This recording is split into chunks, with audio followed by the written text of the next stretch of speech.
खबरों में आगे बढ़ते हैं। गुरुग्राम से इस वक्त की ये खबर, सेक्टर 45 में फायरिंग से दहशत का माहौल। गुरुग्राम से ये बड़ी खबर आ रही है। सेक्टर 45 में देखिए फायरिंग के बाद दहशत का माहौल है। प्रॉपर्टी मार्केटिंग कंपनी के ऑफिस पर ये फायरिंग की गई है। कंपनी ऑफिस पर 30 राउंड से ज्यादा गोलियां चलाई गई और ऐसे में 5 हथियारबंद बदमाशों ने वारदात को अंजाम दिया। सभी आरोपी फरार, पुलिस मामले की जांच में जुटी है। तो सभी आरोपी फरार है, पुलिस मामले की जांच में जुटी है। और ऐसे में आपको बता दें, हरियाणा के गुरुग्राम के सेक्टर 45 यानी कि सेक्टर 45 से ये फायरिंग की घटना जैसे ही सामने आती है, हड़कंप का माहौल हो जाता है। प्रॉपर्टी मार्केटिंग कंपनी के ऑफिस पर 30 राउंड से ज्यादा गोलियां चली है। तस्वीर आपके सामने और देखिए कि ये बताया जा रहा है कि 5 हथियारों से लैस बदमाशों ने इस वारदात को millennium city centre metro station के पास से अंजाम दिया है, जिससे अफरा तफरी का माहौल हो गया। हालांकि इस घटना में किसी के घायल होने की कोई जानकारी नहीं है। आरोपी फायरिंग करने के बाद मौके से फरार हो गए और पुलिस सीसीटीवी फुटेज के आधार पर अब बदमाशों को पकड़ने की कोशिश में है। ऐसे में देखिए कि जो कार में सवार होकर के बदमाश आए थे वो वहां पर मौके पर पहुंचे थे और ऑफिस के बाहर आते ही उन्होंने गोलियां चलानी शुरू कर दी। कुछ ही मिनटों में उन्होंने दर्जनों राउंड फायरिंग वहां पर की है और मौके से फिर फरार हो गए। और इस घटना के बाद से इलाके में तनाव का, दहशत का माहौल है। इन्फॉर्मेशन तो यही आई थी कि बॉम्ब है ना जो होटल, इसके पास कोई फायरिंग हुई है। तो हम इस सूचना पे यहाँ पर पहुंचे थे। कितने राउंड फायरिंग हुए? काफ़ी हुए हैं, बाकी जांच चल रही है। सीन ऑफ क्राइम टीम मौके पे आई हुई है। किसी को लगी नहीं सर, किसी को हताहत होने की कोई पता चल पाया कितने हमलावर थे? नहीं सर, अभी इस बारे में पुष्टि नहीं हुई भी कितने आदमी थे कितने नहीं। और सीधे रुख कर लेते हैं रजनीश, अपने संवाददाता का जो न्यूज रूम से हमारे साथ जुड़ रहे हैं। रजनीश, क्या कुछ जानकारी, कितने बजे इस घटना को अंजाम दिया गया? धरपकड़ की कोशिश के लिए क्या टीमों का गठन किया गया है और कितनी टीमें हैं? विस्तार से पूरी जानकारी। देखिए किरण, बीती रात तकरीबन 11:30-12 बजे के आसपास गुरुग्राम सेक्टर 45 के MNR जो बिल्डर है उसके जो है वो ऑफिस पे एक के बाद एक ताबड़तोड़ कई राउंड गोलियां चलाई गई। बताया जा रहा है करीब 30 से 40 राउंड ये गोलियां चलाई गई है। और जब ये गोलियां चलाई गई थी तो इस पूरे वारदात में कोई घायल नहीं हुआ, लेकिन अंदर खड़ी जो कारें हैं उन पे गोलियों के निशान, शीशों पे गोलियों के निशान साफ तौर पे देखे जा सकते हैं। हालांकि इस वारदात के बाद जो अपराधी थे, जो बदमाश थे, वो मौके से फरार हो गए, जिसके बाद पुलिस को कॉल किया गया। पुलिस मौके पर पहुंची और तमाम तफ्तीश इस समय चल रही है। लेकिन इस पूरे वारदात के बाद जो दीपक नांदाल है उसका एक पोस्ट सामने आया है और राव इंदर यादव, ये 2 गैंगस्टर्स हैं जिनका पोस्ट सामने आया। इन्होंने साफ तौर पर, दीपक नांदाल ने ये कहा है कि जो MNR के दफ्तर पर जो फायरिंग हुई है वो उसने करवाई है और इसके पीछे का कारण ये बताया है कि रोहित रहेजा नाम के शख्स का रिश्तेदार है नितिन तलवार, उसने दीपक नांदाल से करोड़ों रुपए उधार लिए थे, लेकिन वो पैसा वापस नहीं कर रहा है और वो अपने परिवार के साथ विदेश भाग गया है। लगातार दीपक नांदाल पैसों के लिए उसको बोल रहा है, लेकिन वो पैसे देने की बजाय हमेशा टाल मटोल कर रहा है, जिसके बाद इस वारदात को अंजाम दिया गया।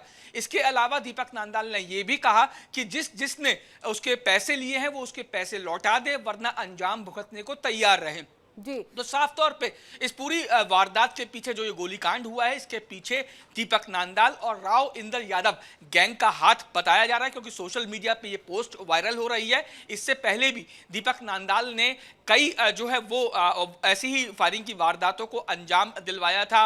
और आपको राहुल फाजिलपुरिया की बात याद होगी, तो राहुल फाजिलपुरिया के मामले में भी दीपक नांदाल ने कहा था कि उसने उससे पैसे करोड़ों रुपए लिए थे, लेकिन जब वो पैसों के लिए बोल रहा है तो वो पैसे नहीं दे रहा है, जल्दी उसके पैसे दे दिए जाएं। इस तरीके की वारदातें लगातार दीपक नांदाल जो ग्रुप है वो लगातार कर रहा है। रजनीश, लेकिन एक सवाल कानून व्यवस्था को लेकर के भी अब उठ रहा है कि एक तो आप तकरीबन 11, देखिए बहुत ज्यादा 11 का समय जो है, ऐसा नहीं है कि सब सो रहे हैं और पुलिस तो सोती नहीं है।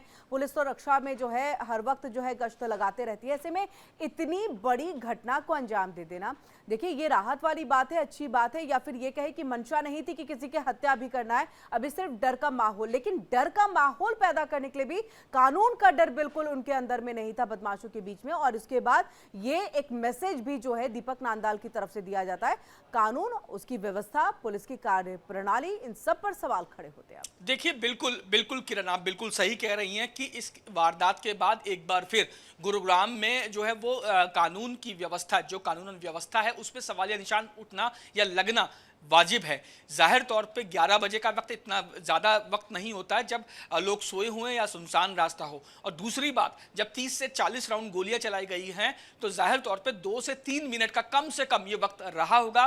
तो 2 से 3 मिनट के अंदर अगर इतनी बड़ी वारदातों को अंजाम दिया जाना है, 30 से 40 राउंड गोलियां चलाई जानी है, और ऐसे में क्योंकि PCR त्यौहार का माहौल है, आने वाले समय में नवरात्र, दुर्गा पूजा, इसके अलावा दिवाली, दशहरा, तमाम त्यौहार इस अब की झड़ी लगने वाली है। 3-4 दिनों के बाद चीजें शुरू हो जाएंगी। ऐसे में लगातार गश्त करने की बात भी पुलिस, चाहे वो गुरुग्राम पुलिस हो या NCR की या दिल्ली की या किसी भी राज्य की कोई भी पुलिस हो, वो त्योहारों के मद्देनजर एक्स्ट्रा जो है वो सिक्योरिटी बरतने के हिसाब से एक्स्ट्रा गश्त की जाती है, एक्स्ट्रा लोगों को डिप्लॉय किया जाता है ताकि त्योहारों पर कोई भी लॉ एंड ऑर्डर की स्थिति को ना बिगाड़ सके। अगर ऐसे में इस तरीके की वारदातों को अंजाम दिया जा रहा है तो जाहिर तौर पर सवालिया निशान लगना तय है और गुरुग्राम पुलिस को इसका जवाब देना होगा। जी बिल्कुल, आप हमारे साथ जुड़े रहिए रजनीश। इस बीच एक बड़ी खबर आ रही है, बड़ी खबर का रुख कर लेते हैं। अब गुरुग्राम फायरिंग केस से देखिए जुड़ा ये मामला जिसमें बड़ा खुलासा हुआ है। बड़ा खुलासा, कुख्यात गैंगस्टर दीपक नांदाल ने जिम्मेदारी ली है। सोशल मीडिया पर दीपक नांदाल का पोस्ट वायरल, पैसों के लेन देन को बताए हमले की वजह, और गुरुग्राम पुलिस वायरल पोस्ट की कर रही है जांच। तो देखिए ये जो है बड़ी खबर है, इसी से जुड़ी हुई ये बड़ी खबर है कि आखिरकार ये 30 राउंड फायरिंग जो की गई, इस घटना को अंजाम किसने दिया। तो खुद दीपक नांदाल जो है वो सामने आ जाता है, एक पोस्ट वो सोशल मीडिया पर डालता है और ये बताता है कि इस घटना को अंजाम मैंने दिया है, हमारे गुर्गे के और हमारे शूटरों ने इसको अंजाम दिया है, जिसने 30 राउंड यहाँ पर फायरिंग की है, और हमारा पैसा अब जिसके पास में बकाया है वो हमें वापस कर दे। इस तरह से एक धमकी भी जो है वो दी जाती है। एक बार फिर से हम रजनीश का रुख करेंगे। रजनीश, देखिए जानकारी आप दे रहे थे कि सोशल मीडिया पर भी देखिए किस तरह से वो सामने आता है, जिम्मेदारी ली जाती है उसके तरफ से, और ये धमकी भी कि जिसने हमारे पैसे लिए वो वापस भी दे दे। मतलब मुझे तो ऐसा लग रहा है जैसे इनमें कानून का खौफ बिल्कुल खत्म है या फिर संरक्षण बहुत ज्यादा है।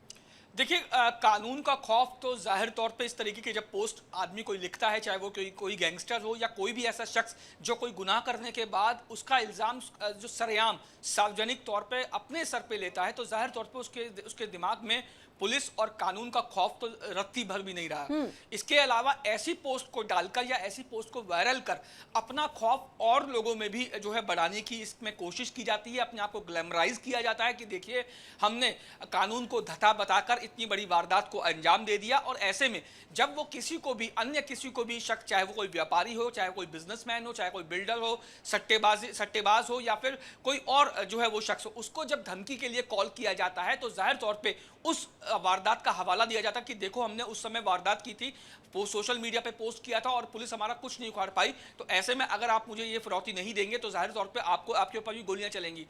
ये कहीं ना कहीं इस पोस्ट के जरिए एक साइकोलॉजिकल जो है वो डर का माहौल पैदा किया जाता है पूरे जो समाज में, ताकि अगले स्टेप में जब वो किसी और को अपना टारगेट बनाए तो पहले से ही उसके दिमाग में उस गैंगस्टर के लिए एक खौफ या एक ऐसी जगह बनी हो कि वो उससे डर रहा हो, और उसके डर के चलते ही अगर कोई गैंगस्टर किसी को फिरौती के लिए कॉल करे तो फौरन वो उसकी बात मानकर फिरौती का रुपया उसको दे दे। तो ऐसी पोस्ट ना सिर्फ दीपक नांदाल, ये राव इंदर यादव, बाकायदा रोहित गुदारा, गोल्डी बराड़ और नीरज बवानिया या लॉरेंस बिश्नोई के द्वारा ऐसी पोस्टें आती रहती है। और ये इसलिए किया जाता है ताकि समाज में अपने आप को ग्लैमराइज किया जा सके।